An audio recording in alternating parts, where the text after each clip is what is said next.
At the moment, I'm thinking about questions and the questions that we're asking ourselves. The interesting thing about when we ask questions is we turn ourselves off autopilot and we actually think. And the older that we are and the more experienced we are in what we do, the interesting thing is the less that we actually have to think, which is a really dangerous place to be in because we were designed to think. We were given independent thought. And if we're not consciously thinking about what we're doing, then the question is what are we doing?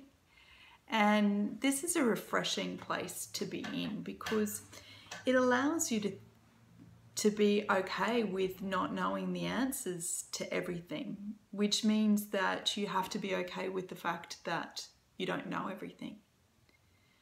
And if you've got children and they're asking questions of you, the interesting part about that is a lot of the questions that they ask don't necessarily know the answers for. And now we can just Google anything, you know, like my response to my 9-year-old child is go Google that. And it's become a reference. Once upon a time, we used to go to encyclopedias and we would go to libraries if we didn't own the encyclopedias. Encyclopedias were a big investment that our parents made for us. And now, you know, you think that's so accessible, so people can have so much information. The thing is that information doesn't answer questions, and only questions really get us to think. And thinking is what takes us on a journey of where we want to go. I love Charlie Munger, where he talks about having mental models. And if you've got mental models, it allows you to think through situations. But what he does is not just take that mental model and use that structure.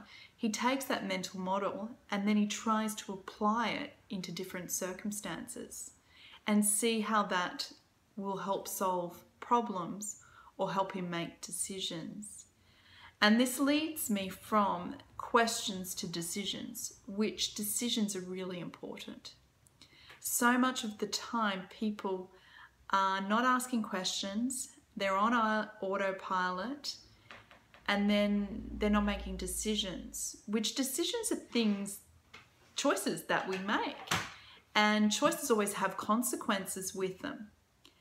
And it's interesting is we say this to our children, you know, you make a choice and you've got a consequence, and we educate them on them. But we're now adults and we've got all this knowledge and we're smarter and we're brighter and we're doing what we can do better. However, are we making choices and are we considering the consequences, or are we just on autopilot not thinking? So when it comes to decisions, this is where we're actively making a choice to move in a direction. And with that choice, there can be consequences. However, there's energy and there's action and there's complete engagement. The alternative is that you're in indecision. And this is such a dangerous space to be in. And the question is why do we let ourselves be in indecision? And this is the great learning that I've had over time, is that when I'm in a state of indecision, I'm usually fearful of making a decision. And why am I fearful? Because I know there's going to be a consequence. And so what's that consequence going to be? Well, that's the part where the fear comes in, is that I think, is that consequence going to put at risk something that I'm comfortable with?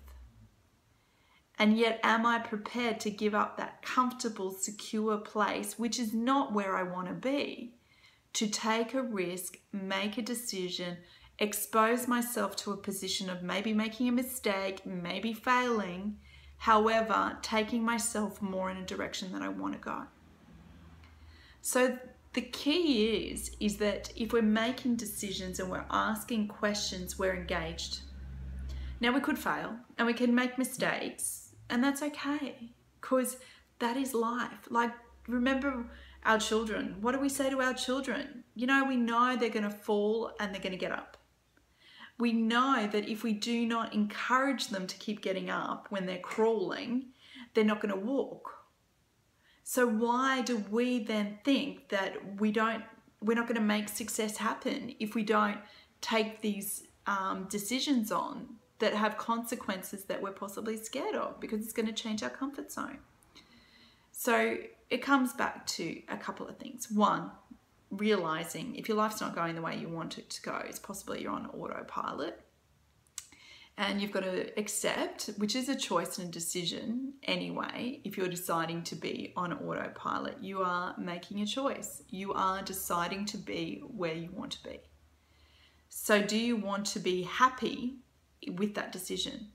And if you're not happy, then either get happy and accept that's the decision that you're making, or make a new decision. And make that new decision by knowing there is going to be fear, okay? There's going to be consequences. However, remind yourself, just like you would have done with your children, is to get up. Get up and keep going. And don't be as scared. Get a great support network around you, because there's always people that have been before us, so they can help us. That's what they do. They protect us from making mistakes by letting us learn from their mistakes. And if you don't want to do that, you just get up and you do it. Okay, you make a decision, you might make a mistake. Well, what's the worst case that's going to happen? Well, the worst case most normally doesn't happen, but if the worst case is the worst case, well then, are you comfortable to live with the worst case? If you're not, make another decision and get comfortable with that. Get in action with your life. Take ownership of it. Be responsible for it, because it's only your life that you're living.